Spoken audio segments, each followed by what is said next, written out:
우리 옆에 분들과 이렇게 한번 인사해 볼까요? 주의 이름으로 사랑합니다. 네, 주님의 이름으로 사랑합니다. 축복합니다. 잘 오셨습니다. 네, 네, 우리 지난주에 우리 성경에 기록되지 않은 400년에 대한 이야기를 좀 같이 나눴습니다. 그렇죠? 기억이 좀 나시나요? 네, 전혀 안 나시죠? 그래서 제가 또 다시 이렇게 준비를 했습니다. 항상 기억이 안 나시는 걸 제가 알기 때문에 지난주 설교의 이제 서머리라고 생각하시면 됩니다. 이제 흐름이 어떻게 되냐면은 신구약 중간사라는 표현을 저희가 쓰면서 그 400년이 신약과 구약 사이에 그 공백의 400년이다. 이런 얘기를 했고 제가 그런 얘기도 했었던 것 같은데 볼펜을 꼭 준비해 오십시오. 아니면은 핸드폰을 가지고 오셔서 열심히 잘 정리를 한 게 좋을 것 같습니다. 하면서 물론 설교 시간이긴 하지만 동시에 조금 공부하는 시간이다 생각하시고 이 두 시간을 보내면 좋겠다 이렇게 말씀을 드렸는데 볼펜 열심히 챙겨 오셨죠? 네, 제가 안 보이는 곳에서 쓰고 있을 거라 생각하겠습니다. 그래서 첫 번째 어떤 시대부터 시작했었죠? 바벨론 포로 시대였습니다. 그래서 여기에 키워드는 뭐였냐면은 신앙의 틀이 해체된 사건이다 이런 얘기를 했었죠. 이들에게는 이스라엘 사람들에게는 구약 내내 가지고 왔었던 신앙의 중심 지역이 있었습니다. 그게 어디였죠? 바로 성전이었습니다. 솔로몬이 지은 그 성전을 중심으로 이 사람들이 신앙이 결집하고 항상 예배를 드리려면은 가정에서 드리거나 뭐 다른 데 가서 드리는 게 아니라 무조건 이 성전을 찾아가야만 했었어요. 그래서 성전 중심의 신앙이었는데 바벨론이란 나라가 이 남유다를 부셔뜨리면서 성전을 다 폐허를 만들어 버립니다. 그러면서 이들이 가졌던 성전 중심의 신앙이 완전히 무너지고 이들을 또 포로로 바벨론으로 끌고 가죠. 70년 동안이나. 그럼 바벨론에는 성전이 없습니다. 그런데 하나님께서는 이들에게 정말 특이한 방식의 바벨론의 정치 체계를 유지하게 해주시면서 바벨론이 이들을 다스릴 때에 너네들의 종교, 너네들의 문화, 너네들이 유대인끼리 결혼하는 거 다 인정해줄게. 이런 인정을 받고 포로로 끌려갑니다. 포로인데도 불구하고 말이죠. 그래서 이들은 바벨론 땅에서 회당이라는 것을 지어서 제가 저번에 비유하기로는 요즘이랑 비유하기로는 주민자치센터 같은 주민들이 모여서 유대인들이 모여서 서로 의견도 나누고 뭐 아이디어도 나누고 사교 장소도 되는 그런 곳을 회당이라고 할 수 있는데요. 이 회당에서 모여서 예배를 드리기 시작했다라는 겁니다. 여러분 성전은 예루살렘에만 있었기 때문에 굉장히 가기가 힘들었습니다. 멀리 있었던 갈릴리 지방에 있었던 이스라엘 사람들은요, 한번 내려오기란 여간 쉬운 일이 아니었어요. 그런데 여러분 회당은요, 내 집 근처에 있는 겁니다. 마치 집 근처에 이렇게 교회가 요즘에 많은 있는 것처럼 회당이 그런 문화입니다. 그래서 이들은 언제나 어디서나 회당에 찾아가서 말씀을 들을 수 있었고 말씀을 공부할 수 있었고 성전 중심의 신앙에서 말씀 중심의 신앙으로 변해져 갔다라는 얘기를 이때 했었던 거고요. 그래서 이 훗날 예수님과 바울이 복음을 전할 때 아주 요지로 삼았던 곳이 바로 어디냐? 회당이라는 곳입니다. 이 회당이라는 곳이 바로 이 바벨론 때부터 시작된 문화다라고 얘기를 하면서 넘어갔었는데요. 그러면서 두 번째 시대 어디였죠? 페르시아 시대입니다. 여기 이곳의 키워드는 뭐냐면은 회복과 말씀의 재정립이죠. 그러니까 페르시아의 고레스 왕을 통하여서 다시 포로를 귀환시켜 주시죠. 하나님께서 그렇게 하면서 다시 믿지 않는 그 왕을 통하여서 성전을 건축할 수 있게 해주는 놀라운 은혜가 이스라엘 백성들에게 부어집니다. 그런데 여러분 우리가 잘 아는 것처럼 건물이 지어졌다는 것이 신앙이 회복됐다라는 것은 아니라고 말씀을 드렸죠. 여러분 건물은 건물이 뿐입니다.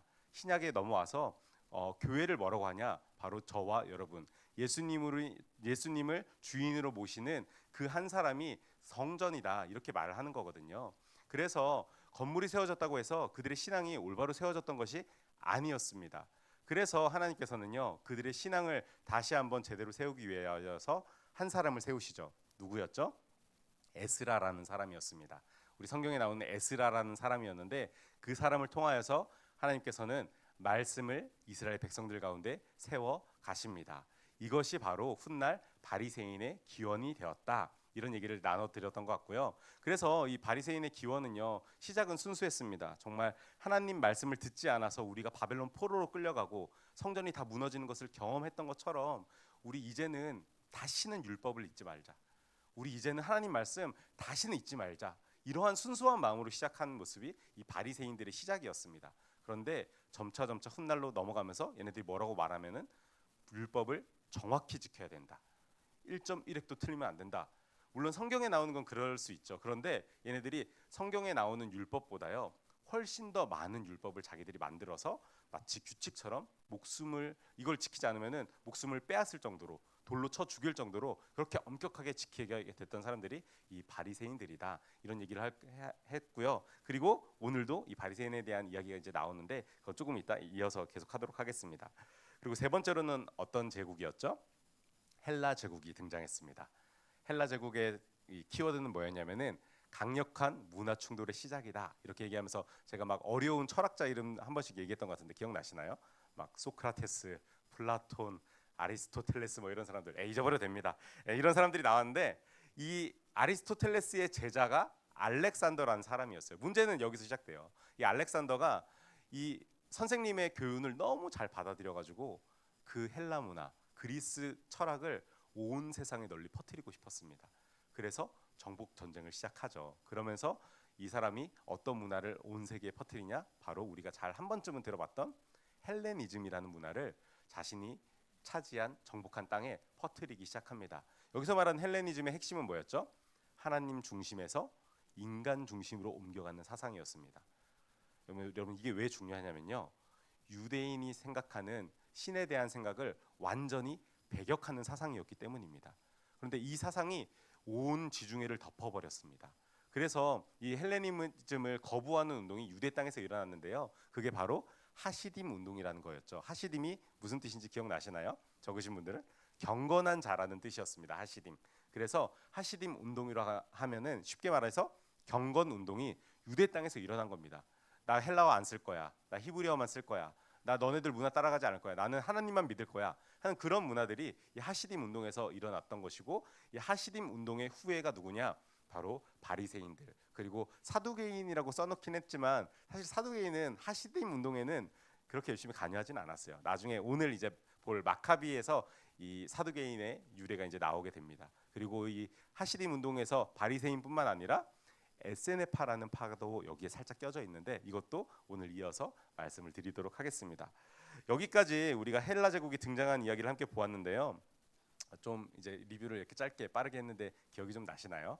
네, 기억나시죠? 네, 끄덕 좀 해주세요. 네. 용기를 얻어야 돼요. 지금 이걸 진행하려면. 그런데 오늘은 이제 신구약 중간사의 두 번째 시간으로 이제 헬라 제국부터 그리고 이어서 로마에 이르기까지의 이야기를 함께 나눌 건데 이 전체 역사를 다룬다는 게 아니라요. 특별히 유대 땅에서 일어난 이야기를 좀 다뤄보려고 합니다. 헬라 제국 시대 때 유대 땅에 어떤 일이 있었는지 그리고 로마 제국 시대 때 유대 땅에 어떤 일이 있었는지 그리고 그 사이에 등장했던 헤롯은 어떤 사람이었는지 이것을 한번 같이 보려고 합니다. 그래서 첫 번째 볼 건 이것인데요. 같이 한번 읽어볼까요? 시작.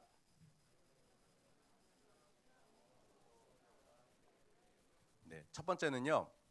마카비 가문이라는 가문이 있었습니다. 그런데 이 사람들의 키워드는 뭐냐면요. 신앙의 저항 속에 태어난 흘러간 네 가지의 흐름이라는 것입니다. 여러분 엄청난 제국으로 확장한 이 헬라 제국이 있는데요. 이 지도를 보시면은 저만큼 이거 지난주에도 보여드렸죠. 이만큼 알렉산더가 땅을 확장했던 겁니다. 전쟁을 통하여서. 그래서 주요한 나라들에게 자신의 이름을 알리고자 알렉산드리아라는 도시까지 건설을 곳곳에 합니다. 그래서 지금도 여러분 이집트에 가면요. 알렉산드리아라는 엄청나게 큰 도시가 있습니다. 그리고 이집트뿐만 아니라 다른 지역을 가더라도요. 알렉산드리아라는 도시를 발견할 수 있어요. 이쪽을 여행하시다 보면은 지금도 발견할 수가 있습니다. 그만큼 이렇게 확장을 했는데 근데 문제는요. 이 알렉산더가요. 단명했습니다. 오래 살지를 못했어요. 젊은 나이에 전복하고 젊은 나이에 단명을 해버리면서 자신의 충직한 부하였던 4명이 있었는데요. 그 4명이 땅을 나눠서 쪼개서 가지게 돼요. 그래서 저기 색깔 보시면은 밑에 연두색도 있고 옆에 주황색도 있고 위쪽으로는 진한 초록색, 그 옆에는 보라색 이렇게 있죠. 그게 4명의 장군들이 따로따로 나라를 이렇게 나눠 가진 겁니다. 그런데 2명은 알 필요도 없어요. 왜냐? 유대 땅이랑 관련이 없어요. 우리 두 왕조는 기억을 해야 되는데 하나는 이제 지도 딱 또 다음 거 넘겨주시면 밑에 나올 거예요. 저 연두색이 지역을 차지했던 왕조가 프톨레미 왕조입니다. 프톨레미 왕조. 한번 따라해 볼까요? 프톨레미. 네. 그리고 저 주황색 큰 땅을 차지한 왕조가 셀레우코스 왕조입니다. 셀레우코스. 그런데 네, 좋습니다. 좋습니다. 네. 그런데 이 두 왕조가 유대 땅을 놓고요. 정말로 많이 싸웠어요. 왜 많이 싸웠냐면요. 보시면은 셀레우코스 왕조가요. 나라를 확장하기 위해서 아프리카로 가려면은 어떤 나라를 만나야 돼요? 프톨레미를 만나야 되는데 어디를 거쳐야 됩니까? 유대 땅을 무조건 거쳐야 돼요. 저기 만나는 데가 유대 땅이거든요. 그리고 프톨레미 왕조도 대륙으로 진출하려면은 무조건 유대 땅을 지나가야 돼요. 그러니까 유대 땅이 전략적 요충지였던 거예요. 마치 오늘날에 우리나라가 이 중국이 태평양 쪽으로 넘어가려면은 우리나라를 거쳐야 되고 또 일본이 대륙으로 들어오려면은 우리나라를 거쳐야 되는 것처럼 그래서 막 러일 전쟁 이런 게 일어난 거 아닌가요? 우리나라에서 그죠? 그런 것처럼 저 유대 땅이요. 저 당시에 매우 매우 중요한 전략적 요충지였던 거예요.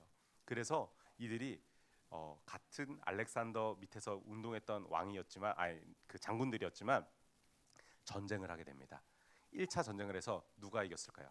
딱 다이다이 떠서 프톨레미가 이겼어요. 그리고 100년 정도를 그 땅을 유대 땅을 프톨레미가 차지하게 됩니다. 그러면서 이 프톨레미가요 정말 재밌는 이 정책을 펼쳤는데 내정 간섭을 전혀 하지 않습니다. 유대 땅에 너네 종교 인정해 줄게. 너네 문화 인정해 줄게. 다 해. 마치 바벨론처럼 그렇게 해줬던 겁니다. 그런데 딱 하나 포기하지 않았던 게 뭐냐면요. 헬라어는 써라. 헬라어는 우리 헬라 제국의 공용어기 때문에 헬라어는 꼭 써야 한다. 이렇게 얘기를 했습니다. 그러고 이 프톨레미 1세가 그 땅을 차지했지만 이어서 프톨레미 2세 이제 아들이거든요. 그 아들이 땅을 차지하면서는요. 이 사람이 지적인 욕심이 굉장히 많았던 사람이에요. 그래서 저기 지중해 위쪽에 보면은 알렉산드리아가 그쪽에 있거든요. 바다 근처에 위쪽 바다 근처에. 근데 여기에 엄청나게 큰 도서관을 건설합니다. 그리고 그 도서관이요. 저때 지어진 도서관이요. 지금도 있습니다, 여러분. 네, 그만큼 어마어마한 대도서관을 만들거든요. 그런데 그것도 부족해서 이 사람이 뭘 하냐? 책을 더 채워 넣어야겠다. 그러면서 생각했던 것이 뭐냐면은 야, 히브리인들 너네가 읽는 것 책 중에 성경이란 게 있는 것 같던데 그거 헬라어로 번역을 좀 했으면 좋겠다라고 요구를 하게 됩니다. 그 요구에 이 12지파에서 각각 6명의 사람 학자들이 이렇게 선발이 돼가지고요. 총 몇 명이죠? 그러면은 6 곱하기 12, 72명이죠. 72명이 선출이 됩니다. 그래서 이집트로 가가지고 거기서 헬라어와 히브리어로 번역하는 그 장면이 그 일들을 감당하게 되는데요. 그런데 놀라운 것은요. 물론 이게 전승에 따른 이야기이긴 하지만 놀라운 것은 그 72명이 각자의 속방에 들어가서 성경을 번역하기 시작하거든요. 처음부터 끝까지. 그런데 끝나고 나서 딱 나와 봤더니 모든 성경을 비교 분석했더니 모든 72권의 성경이 똑같더라. 이런 기록이 있거든요. 그만큼 여러분 성경이 정확한 얘기다. 이런 말씀을 여기서 또 드릴 수 있는데요. 아무튼 여러분 이렇게 하면서 70인역이라는 헬라어 역본이 탄생하게 됩니다. 그래서 이게 대도서관에 들어가게 되는데요. 사실 여러분 프톨레미는 단순히 자기의 지식 과시용으로 그 책을 번역하게 했던 거예요. 더도 덜도 아니었습니다. 그런데 여러분 믿음의 눈으로 보면요. 우리 하나님께서는 복음 전파의 초석을 만들어 놓으신 겁니다. 이 이방인이었던 프톨레미를 통해서 말이죠. 그러면서 이 사람들이 영원할 것만 같았던 그 왕조가 조금씩 무너져 가면서요. 셀레우코스라는 그 왕조가 다시 100년 정도 뒤에 유대 땅을 차지하게 됩니다. 문제는 여기서부터 시작되는데요. 그 왕조들 중에 네 번째 왕이었던 이 안티오쿠스 4세 에피파네스라는 사람이 있습니다. 이 에피파네스는 별명이고요. 안티오쿠스 4세인데요. 이 사람이요. 극단적인 헬레니즘 정책을 유다 땅에서 시행을 합니다. 그래서 이 사람이 했던 거 네 가지를 제가 정리해 봤는데요. 하나는 성전 안에요. 제우스상을 세웠습니다. 그럼 제우스상 뭔지 아시죠? 그리스 신화 이런 거 보면은 제우스가 하늘 신으로 나오잖아요. 그 신을 자신들의 최고의 신을 유대의 성전에 집어넣은 것입니다. 그리고 유대인이 하고 있었던 할례와 안식일을 금지했고요. 그리고 그들이 사용하고 있던 성경을 불태워 버립니다. 그리고 성전 제단에 그 유대인들이 부정하게 생각하는 돼지를 제물로 올리고요. 그 돼지 피를 제단에 뿌리는 그러한 악한 짓까지 했던 왕이 이 안티오쿠스 4세라는 사람이었습니다. 그래서 이러한 상황 속에 당시에 제사장, 북쪽에 있었던 제사장이었던 마타디아라는 사람이 등장하거든요. 너무 오래된 사람이라 저렇게 동전 모양으로 그림밖에 없는데, 저 사람이 제사장이었는데요. 저 사람이 야, 이거는 도저히 참을 수 없다 하면서 그 제단에 돼지 피를 뿌리는 그 헬라 제국의 병사의 머리를 돌로 때려서 죽여버립니다. 그러면서 일어난 혁명이 마카비 혁명이란 혁명이 일어나게 되는데요. 여러분, 마카비, 왜 마타디아가 일으켰는데 왜 마카비 혁명입니까? 이렇게 물어보실 수도 있는데, 왜냐하면은 이 혁명을 주도했던 인물이요, 그의 셋째 아들이었던 마카비였기 때문이었습니다. 요한 마카비였기 때문에. 그래서 저희는 이 성경 안에 마카비 상학원 이런 게 없죠. 근데 카톨릭에는 마카비 상학원이 성경에 들어 있습니다. 그래서 저도 이렇게 좀 봤는데 되게 재밌어요. 되게 재밌게 볼 수는 있는데, 어쨌든 그렇게 혁명을 주도하면서요, 이 안티오쿠스 4세의 군대와 전쟁을 불사하고 목숨을 불사하면서 전쟁을 일으키면서 혁명을 주도해 갑니다. 그런데 놀라운 것은요, 이들이 군인이 아니잖아요. 아까 직업이 뭐라 그랬죠? 제사장이었습니다. 제사장. 제사장인데도요, 전쟁을 할 때마다 연전 연승을 하는 겁니다. 그만큼 계속해서 승리해 갔기 때문에 영향력은 굉장히 많아졌던 것이었죠. 그래서 여러분, 이러한 시대의 흐름 속에요, 신약의 흐름을 결정짓는 네 가지 흐름이 등장하게 되는데요. 여기서 우리 자주 보는 첫 번째를 한번 이야기해 보겠습니다. 같이 읽어볼까요? 시작.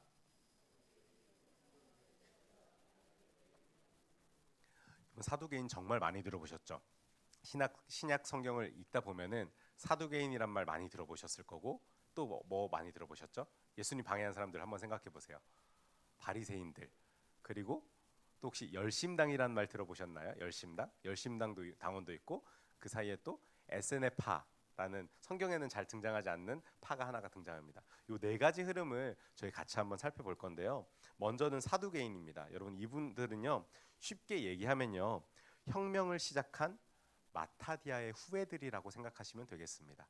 마타디아의 그 직계, 그러니까 혈족이에요. 다 자녀들 이렇게 되는 그 사람들이 사두개인들인데요. 사실 이들은요, 성전을 지키는 제사장들이었습니다. 그리고 그 성전을 지키기 위해서 혁명을 일으켰고, 그 혁명으로 인해서요, 그 사람들이 대제사장의 역할도 감당하고 있었지만 동시에 유대 땅의 지도자가 됩니다. 그 혁명을 주도했기 때문에 그 땅을 탈환했거든요. 셀레우쿠스로부터. 그러니까 어마어마한 영향력을 가졌겠죠. 그러면서 이 사람들이요, 점차 어떻게 변해갔냐면요, 굉장히 현실적이고 굉장히 정치적인 인물들로 변해갑니다. 그러니까 우리는 대제사장 하면 어떤 이미지가 떠오르시나요? 구약의 그 대제사장, 모세와 아론, 뭐 이런 생각 들지 않나요? 그런데 여러분, 이때 등장했던 대제사장들은요, 그런 느낌이 아닙니다. 그냥 쉽게 말해서 정치인이라고 생각하시면 되겠습니다. 나라를 다스리고 자신들의 권력을 탐하는 그런 모습을 이 사두개인들이 가지고 있었던 거죠. 그래서 이후에 헬라에서 이 로마란 나라로 권력 구조가 재편되면서요, 사두개인들은요, 자신의 권력을 유지하기 위해서 로마랑 타협도 불사합니다. 그리고 자신들이 부활과 영적인 존재를 부정하는 매우 현실적인 현실주의에 갇히게 됩니다. 그래서 이후에 이런 문제 때문에 바리새인들과 마찰이 있죠. 바리새인들은 부활이 있다고 믿고요, 영이 존재한다고 믿습니다. 그런데 사두개인들은요, 부활이 어디 있어? 영이 어디 있어? 그런 건 현실에서는 존재할 수 없는 것들이야. 그렇게 인지하는 사람들이 사두개인들이었거든요. 그래서 나중에 여러분, 신약을 우리 나중에 한번 살펴보겠지만, 바울이 이런 점을 이용해서 자기가 묶여서 재판장에 섰을 때 나는 영이 있고 부활이 있음을 믿습니다. 예수가 그런 분입니다. 이렇게 얘기했을 때 바리새인들은 그래, 그럴 수 있어라고 생각을 했지만, 사두개인들은 무슨 헛소리야 이런 얘기를 하면서 걔네들이 싸우느라 바울이 그 사이를 틈타서 이렇게 빠져나오는 이야기가 성경에 기록되어 있거든요. 그런 것처럼 사두개인과 바리새인이 비슷한 것 같지만 매우 다른 역할이 바로 여기에 있는 겁니다. 그래서 사두개인은 굉장히 현실적인 정치가들이었다, 이렇게 인지하시면 되고요. 두 번째로 볼 사람들은 이런 흐름인데 같이 한번 읽어볼까요? 시작. 네, 바리새인들이죠. 바리새인들. 이 사람들은요, 아까 말씀드렸던 것처럼 말씀을 지키려다가 형식에 갇힌 사람들이었습니다.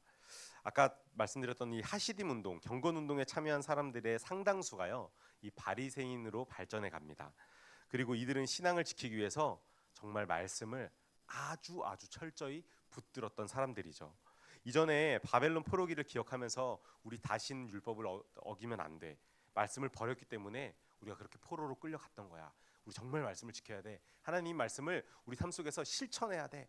라고 목에 칼이 들어와도 말씀을 실천했던 사람들이 바로 이 바리새인들이었습니다. 그렇게 말을 하면서 이 사람들이요 헬라 문화의 위협 속에 정말 말씀을 철저하게 붙들었는데요. 이러한 이유로 유대의 많은 사람들에게 이 바리새인들은요 존경을 받고 인정을 받기 시작했습니다. 그래서 이들을 향하여서 많은 사람들이 우리 성경에 기록된 랍비어라는 표현을 하는 겁니다. 랍비가 뭡니까? 선생님 하는 표현이죠. 말씀을 가르쳐 주시는 선생님이다 이렇게 표현을 하는 것이죠. 그런데 여러분 이 사람들은요 정치 권력은 갖지 못한 평민들이었습니다.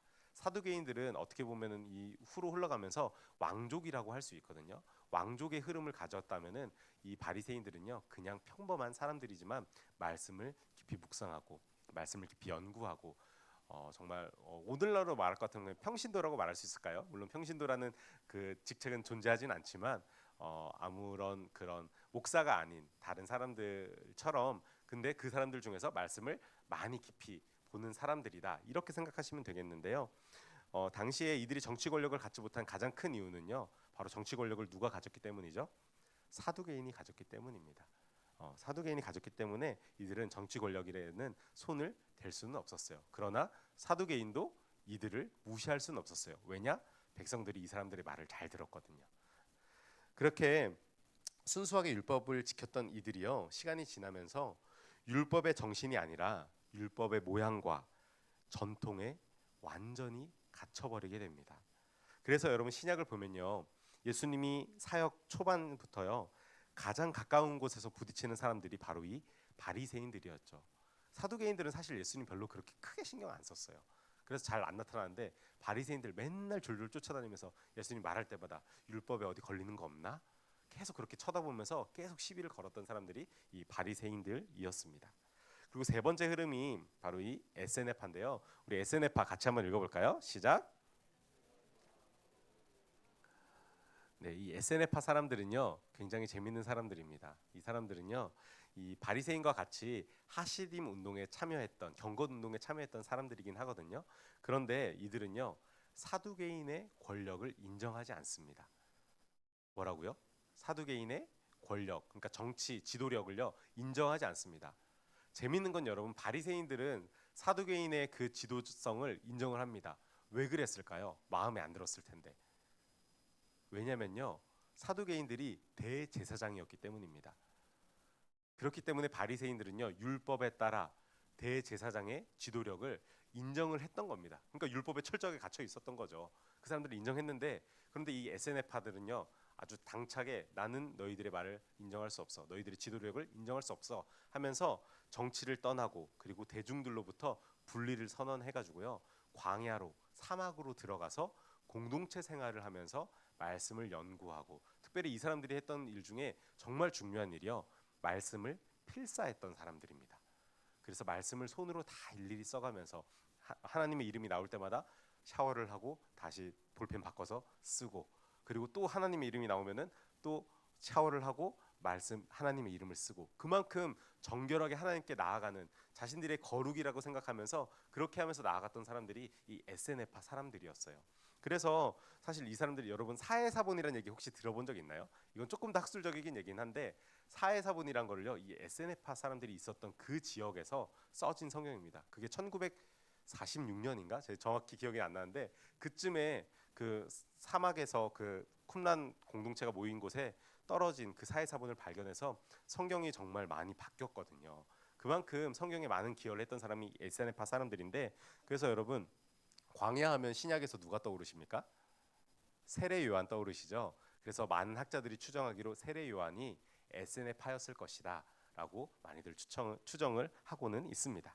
그러면서 여러분 네 번째 흐름이 등장하는데요. 바로 네 번째 흐름은 열심당입니다. 한번 같이 읽어볼까요? 시작. 네, 칼로 나라를 되찾겠다고 나선 사람들입니다. 그러니까 우리가 먼저 봤던 세파 뭐 있었죠? 바리새파, 사두개파, 에세네파 이렇게 있었죠. 그런데 하나가 열심당인데 이 세 파보다는 조금 더 이후에 생긴 사람들이에요. 왜냐하면은 로마의 그 정치에 대응하여서 우리는 로마 너희를 따를 수 없어 하면서 무력 투쟁을 했던 사람들이 이 열심당원이었습니다. 여러분 예수님의 제자 중에서도 이 열심당원이 있는 거 아십니까? 시몬이라는 사람이 있었죠. 근데 제가 시몬 하면 나 걔 알아. 베드로잖아.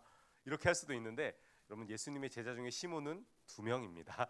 예, 시몬이 있고 시몬 베드로가 있습니다. 이 사람 베드로 아닙니다. 베드로 열심당원 아니었어요. 근데 시몬이란 사람은요. 열심당원 시몬이라고 제자들 이름에 그렇게 써져 있거든요. 그래서 여러분 이렇게 마카비 혁명 이후에요. 유대 지역에 이렇게 거대한 네 가지의 흐름이 흘러가고 있었습니다. 그러면서 이렇게 내적 기반이 만들어졌다면은 그 이후에 외적 환경을 완전히 재편하는 새로운 힘이 등장해요. 그 힘이 무엇이냐? 바로 로마의 등장입니다. 그래서 오늘 마지막으로 볼 두 번째는 이것인데요. 같이 한번 읽어볼까요? 시작.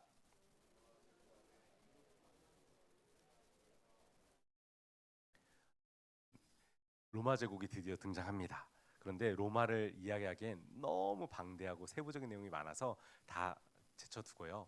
그 사람들 때문에 유대 땅에 어떤 일이 있었는지 가장 큰 영향을 미쳤던 이 헤롯에 대한 이야기들을 좀 나눠보려고 합니다.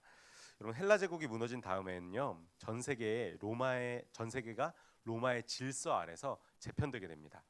그래서 로마는 정말 방대한 지역을 하나로 묶으면서요 로마가 차지할 때 전 세계에 전쟁이 많이 줄어들었습니다. 그래서 굉장히 유명한 말이죠. 팍스 로마나 한 번쯤 들어보셨죠? 팍스가 이제 평화입니다. 우리 평화 영어로는 뭐라 그러죠? 피스 막 힙합한 애들 막 이러면서 막 하죠. 피스입니다. 피스. 피스의 어원이 된 게 저 팍스거든요. 팍스 로마나라 그래가지고 로마의 평화, 로마의 안정기라는 뜻의 로마의 시대가 찾아오게 되는 것입니다. 그런데 여러분 이들이 안전된 그 정치를 통치를 할 수 있었던 중요한 요인 중에 하나는요. 로마가 자신들이 믿을 만한 사람을 그 지역을 잘 아는 사람을 그 지역의 왕으로 세워줬던 겁니다. 그리고 그 사람을 세워준 것뿐만 아니라 그냥 세워준 다음에 그냥 목 놓고 있었던 게 아니라 신경을 씁니다. 어떻게요? 총독이란 사람, 로마 사람을 그 자리에 앉히면서 너가 그 사람을 세웠지만 너가 이 사람이 제대로 정치를 하고 있는지 혹시 반란은 생각하고 있지는 않은지를 잘 감시해라고 세워놓은 사람이 총독이라는 사람이었죠. 그래서 여러분 신약 성경 보면요 유대 지역을 다스릴 때 왕으로는 어떤 사람을 세우죠? 에돔 사람이었던 헤롯을 왕으로 세우죠. 헤롯을 왕으로 세웁니다. 그런데 헤롯을 왕으로 세운 것뿐만 아니라 로마 총독을 세우게 됩니다. 그래서 예수님 시대 때는 어떤 사람이었죠? 우리 오늘 사도신경 얘기했을 때 본디오 빌라도에게 이렇게 얘기를 하죠. 본디오 빌라도가 2000년째 계속 고통을 받고 있는데 이 빌라도 이름이 그 당시에 총독이었습니다. 이 총독이 이 사람이 선데 여기서 여러분 잠깐 성경 상식 하나 알려드리면요. 헤롯이 바울 때도 나와요. 아니 예수님 초기부터 등장하는데 어떻게 바울 때까지 나오지? 하면서 그런 생각을 할 수 있는데 성경의 헤롯은요 서로 다른 사람입니다. 이름은 물론 역사 공부를 하면서는 이름이 뭐 헤롯 안티파스, 헤롯 대왕 뭐 이런 쭈쭈 이렇게 이름이 있는데 그거를 통틀어서 그냥 헤롯이라고 성경은 지칭을 하고 있는 겁니다. 그래서 할아버지의 아들의 그 아들의 아들의 뭐 이렇게 흘러가는 거라고 여러분이 보시고 성경을 읽으시면은 굉장히 도움이 되실 겁니다. 그래서 다시 돌아와서 그런데 여기서 여러분 유대인들이요 받아들일 수 없는 문제가 있었습니다. 뭐였을까요? 바로 헤롯을 받아들일 수가 없었습니다. 왜요? 헤롯이 아까 어디 사람이라 그랬죠? 에돔 사람이라 그랬습니다. 이두메 사람. 그러니까 이스라엘 입장에서 보면요 이방인입니다. 그럼 유대인들은요 구약에서 계속 보셨던 것처럼 순혈주의입니다. 유대인들끼리 결혼하고 유대인들끼리 뭐든지 다 합니다. 심지어 이 사람들이요 이방인들을 어떻게 바라보는지 아세요? 소나 개돼지 취급을 합니다. 그만큼 하찮게 보는 사람들이 이 이방인들이고 이들이 이런 생각을 가지게 된 원인은요 하나님께서 자신들을 선택하셨다라는 선민 사상이 그들의 마음 깊은 곳에 자리 잡고 있었기 때문에 자신들이 선택받은 자신들이 아닌 이상 다른 사람들은 동물만도 못하게 취급을 했던 사람들이 이 유대인들이었습니다. 그래서 여러분 헤롯이 왕으로 섰을 때 이들이 받아들일 수 있었을까요? 없었습니다. 아니 에돔 사람이 우리나라의 왕이라고? 이건 말도 안 돼. 이런 생각을 했었던 거죠. 이런 상황에 로마로부터 유대 지역의 왕으로 임명받은 이 헤롯이요 늘 불안했습니다. 당연히 불안했겠죠. 왜냐하면 언제 이 사람들이 날 쫓아낼까? 나를 싫어하는 것을 알고 있는 사람들과 함께 그 자리에서 리더를 끌어간다는 게 얼마나 힘든 일인지 아십니까? 이 헤롯이 늘 불안하고 힘들었습니다. 그래서 헤롯은요 이 유대인들의 마음을 사기 위해서요 성전을 건축해 줍니다. 이제 너네들 좋아하는, 너네들 예배할 거잖아. 성전 내가 건축해 줄게. 어마어마하게 화려하게 성전을 지어주고요. 그리고 성전을 짓는 것뿐만 아니라 여러 가지 멋진 건축물들을 헤롯 당시에 짓게 됩니다. 단순히 유대인들의 마음을 얻기 위해서 말이죠. 그 안에는 권력을 유지하려는 계산이 있었고, 그리고 왕권이 빼앗길까 하는 두려움이 이 헤롯 안에 있었던 겁니다. 그런 그의 마음의 비극적인 상황으로 드러난 사건이 신약에 등장하죠. 그게 바로 우리가 이제 앞으로 보게 될 메시아의 탄생 소식이었습니다. 여러분, 제가 중간에 헤롯이 유대 지역을 차지하게 된 과정을 되게 많이 생략을 한 거거든요. 그런데 여러분, 짧게 말씀드리면요, 헤롯 왕가가요 이 유대 지역을 차지하기 위해서 정말로 엄청나게 어려운 시간들을 많이 보냈습니다. 심지어 진짜 반란 때문에 쫓겨나가지고 로마로 도망가는 일까지 있었고요. 그러다가 로마에 가서 이 헤롯이 정치를 굉장히 잘하는 사람이었어요. 로마한테 막 이렇게 손을 비비면서 우리 나 좀 도와줘. 당신 너무 멋집니다 하면서 계속 그런 말을 하니까 로마에서 군대를 동원해줘서 유대 지역을 점령해 버립니다.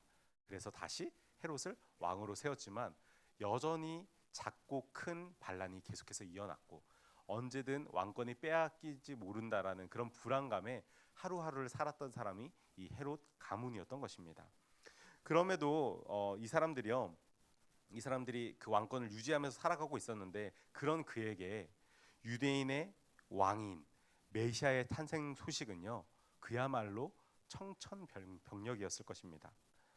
왜냐하면 여러분 헤롯은요 유대 땅의 왕으로 오신 메시아가 유대인들을 구원한다라는 이 유대 전설적인 이야기를 유대 구약에 나오는 이 예언의 말씀을 아주 잘 알고 있었던 사람이었습니다. 그래서 정말 마음이 두려웠고 걱정이 많았는데 그 걱정 때문에 일어난 비극적인 사건이요 바로 베들레헴의 2살 아래 남자 아이들을요 모조리 학살시키는 그런 이야기가 성경에 나타나게 된 것입니다. 그러나 여러분 우리가 기억할 것은요 헤롯의 두려움에서 비롯된 이 잔인한 행동조차 하나님의 계획을 막지 못하셨다라는 것입니다. 우리 하나님이 미가 선지자를 통해서 약속하신 말씀을 메시지 성경으로 같이 한번 읽어볼까요? 시작. 너 다윗의 고향 베들레헴아 작은 마을인 내게서 지도자가 나올 것이다. 이스라엘을 목자처럼 다스릴 지도자가 나올 것이다. 아멘. 여러분 이 약속의 말씀처럼요 하나님께서는요 온 세상을 구원하실 예수 그리스도를 이 땅에 보내주셨습니다. 우리가 기억해야 할 것은요 인간의 야망과 악함 속에서도 하나님은 자신의 약속을 한치의 오차도 없이 이루시는 분이라는 것을 기억해야 합니다.